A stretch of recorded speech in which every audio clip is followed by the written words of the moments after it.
O agronegócio brasileiro foi responsável por um surpreendente aumento de 1,2% do PIB brasileiro no primeiro trimestre.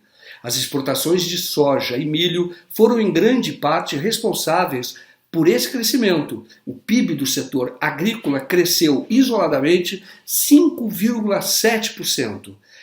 A ministra da Agricultura, Tereza Cristina, participou de um evento no interior de Goiás, estado de grande produção agrícola, em que falou do aumento da produção e também da responsabilidade social. Os produtores rurais começaram a distribuir alimentos a partir de um encontro da ministra com o presidente da Confederação Nacional da Agricultura, a CNA. Quando eu me reuni com o presidente João Martins e o presidente da OCB, meu amigo Márcio Freitas, que não pôde estar aqui hoje, e falamos de como ajudar a resolver esse problema no momento em que o agro vai muito bem, em que o agro não parou com a pandemia, em que o agro trabalhou dia a dia e tem trazido para o Brasil resultados espetaculares, colhendo safras recordes. Né? Como é que a gente poderia ajudar os mais vulneráveis? Como é que o agro também poderia fazer o social? No mesmo evento, o presidente da CNA, representante de um setor que tem grande parte de sua produção voltada às exportações, também destacou a iniciativa. O produtor rural brasileiro mostra mais uma vez sua responsabilidade com o Brasil e com o seu povo. Nesse momento de dificuldade que o mundo atravessa, continua a produzir alimentos para abastecer os brasileiros e mais de 1 bilhão de pessoas em quase 200 países do mundo. Mais dezenas de milhões de brasileiros estão passando fome no celeiro do mundo. Isto é inaceitável. Por isso estamos aqui. Hoje a CNA e os produtores rurais começam a distribuir cestas básicas para abastecer a população que perdeu a capacidade de adquirir o seu alimento. É a prova de nosso compromisso moral de reduzir a falta de alimento nas mesas dos brasileiros.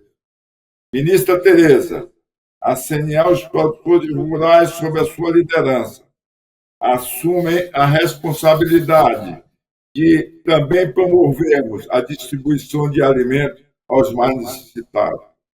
Para a economista Juliane Furno, do Instituto para a Reforma das Relações entre Estado e Empresas, é inegável a importação do agronegócio para as divisas do país, mas ela adverte que o modelo agroexportador é responsável, em parte, pela dificuldade dos brasileiros de comprar alimentos.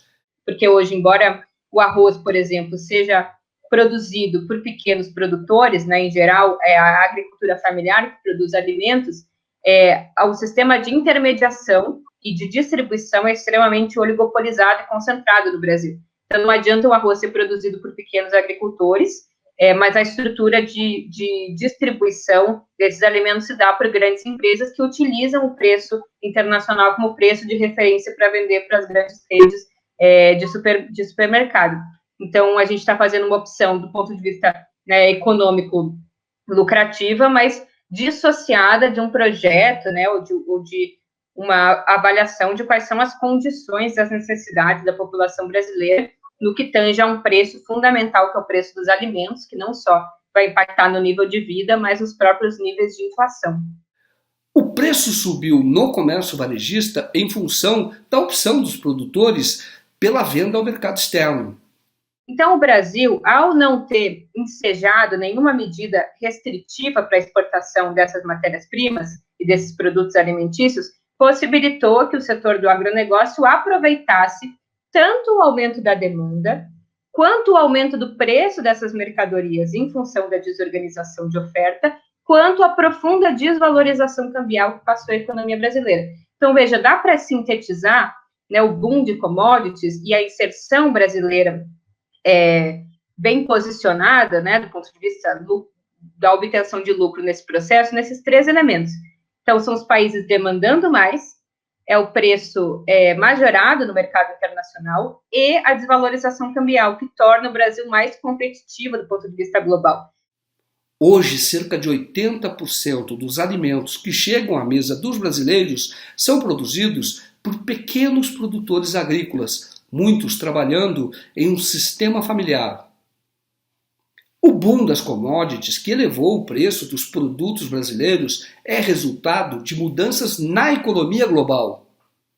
O Brasil ele fez uma opção de política econômica diferente de outros países. Eu vou usar aqui o exemplo da Índia. A Índia passou por uma ação coordenada, né, do governo indiano de preservar, em primeiro lugar, o abastecimento da economia nacional. Então, houve restrições para cotas de exportação de mercadorias de primeira necessidade, no caso, o arroz. Veja, o aumento do preço do arroz, do saco de arroz, que aconteceu ali por abril, maio de 2020, teve muito ligado à restrição da oferta no mercado internacional de grandes produtores de arroz, como o Vietnã e como a Índia. O Brasil fez uma opção distinta, muito vinculado, em grande medida, à própria natureza do agronegócio brasileiro, que, em geral, é muito pouco vocacionado para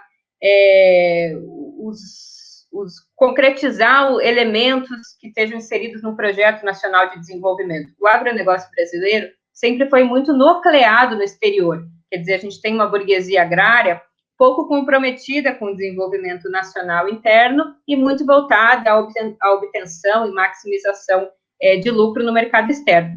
A economista reconhece, no entanto, que a Embrapa, agência pública de pesquisa, tornou o país mais competitivo na área agrícola. Mas há, pelo menos de 2012 para cá, um aumento da produtividade e um aumento da área plantada de soja e de milho em detrimento da área plantada de arroz. Então, o Brasil tem já feito um movimento, obviamente descoordenado, né, a partir das próprias forças de mercado, de redução da produção de produtos primários que são diretamente vinculados à alimentação, como é o arroz, como é o feijão, para gêneros primários que são muito mais vinculados a uma indústria de transformação, né, que vai transformar e processar em outros alimentos ou transformar em ração para ser exportado.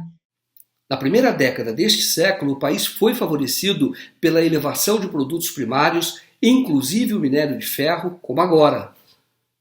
Entre 2003 e 2013, o PIB cresceu, em média, cerca de 4% ao ano, mas não foram só os produtos primários exportados que garantiram esse crescimento. O próprio crescimento econômico dos governos, principalmente Lula I e Lula II, não são explicados pelo ciclo de commodities, embora frequentemente a gente ouça esse discurso, porque o ciclo de commodities é no máximo 13%, 14% do PIB. O que explicou o crescimento da economia brasileira no governo Lula foi a taxa de investimento. Essa sim, uma decisão autônoma da economia brasileira, da política econômica, que tem efeitos encadeadores no mercado interno. O vento favorável sopra de novo em favor do Brasil, mas não deve ser tão duradouro.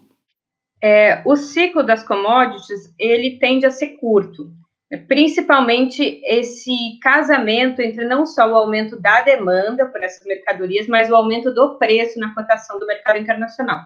Tende a ser curto porque a gente está vivenciando um aumento expressivo no crescimento econômico dos países que já superaram a pandemia, que tende a se normalizar, então logo se restabeleça um padrão normal de crescimento, porque veja, do ponto de vista comparativo, se, por exemplo, a China, acho que é um caso emblemático, se ela arrefeceu, né, se ela teve retração econômica no período mais intenso da pandemia e agora, passada essa fase de restrições, volta a crescer, esse fenômeno, de forma relacional, mostra que o crescimento está em alta, mas ele tende a se estabilizar quando a base de comparação for esses trimestres, esses meses de relativa normalidade.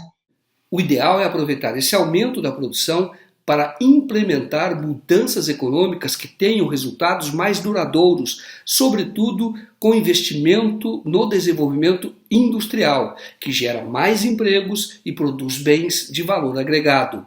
Com uma política econômica adequada, o campo pode ajudar a financiar a industrialização do país.